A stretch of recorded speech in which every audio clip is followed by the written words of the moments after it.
Chapter 18. Bryce and Sarah Ruth had a father. Early the next morning, when the light was gray and uncertain, Sarah Ruth was sitting up in bed coughing, and the father came home. He picked Edward up by one of his ears and said, "I ain't never." "It's a baby doll," said Bryce. "Don't look like no baby doll to me." Edward, hanging by one ear, was frightened. This, he was certain, was the man who crushed the heads of china dolls. "Jangles," said Sarah Ruth between coughs. She held out her arms. "He's hers," said Bryce. "He belongs to her." The father dropped Edward on the bed, and Bryce picked up the rabbit and handed him to Sarah Ruth. "It don't matter anyway," said the father. "Don't make no difference, none of it." "It does so matter," said Bryce. "Don't you sass me," said the father. He raised his hand and slapped Bryce across his mouth. Then he turned and left the house. "You ain't got to worry about him," said Bryce to Edward.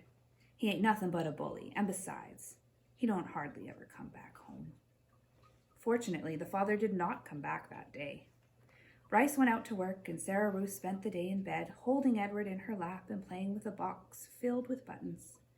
"Pretty," she said to Edward as she lined up the buttons on the bed and arranged them into different patterns.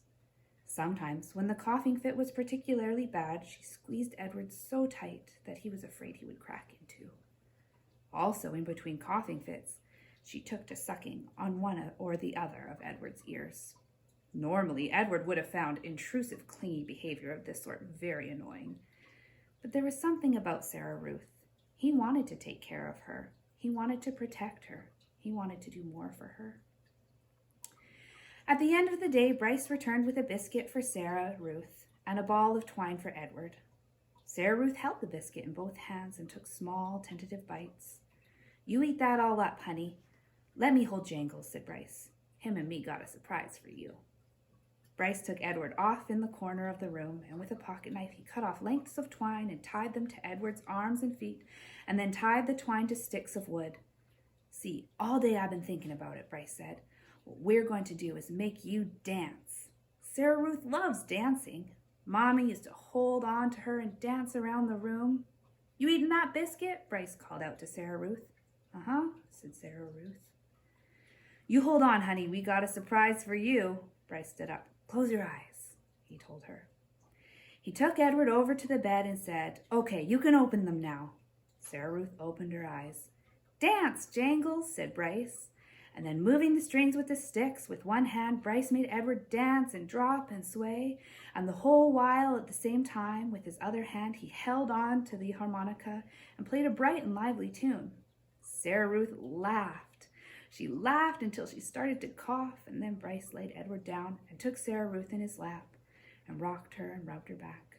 "You want some fresh air?" he asked her. "Let's get you out of this nasty old air, huh?"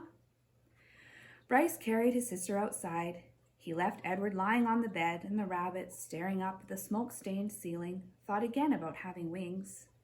If he had them, he thought, he would fly high above the world to where the air was clear and sweet, and he would take Sarah Ruth with him. He would carry her in his arms, surely so high above the world, she would be able to breathe without coughing. After a minute, Bryce came back inside, still carrying Sarah Ruth.